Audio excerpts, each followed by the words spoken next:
Dr. Nina Hawk here. Let's talk about the shoulder because a lot of people have rolled shoulders, myself included, after adjusting all day. So I like to make sure we open up the shoulders and help the patient's posture.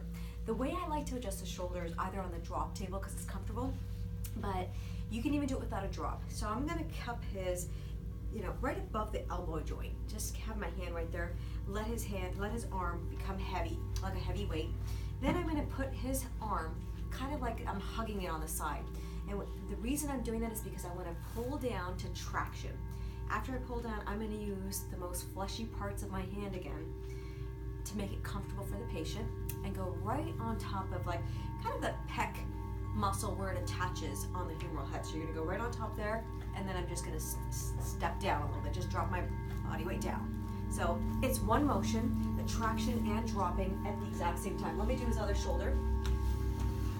So this is just my way. I really believe the tractioning of the shoulder helps to make it more comfortable. Now that was a good release, right? Yeah. Easy, simple, done. Just practice this, and that way you can get these shoulders to go like this. And the patient will breathe better, feel better, and they're also gonna look better.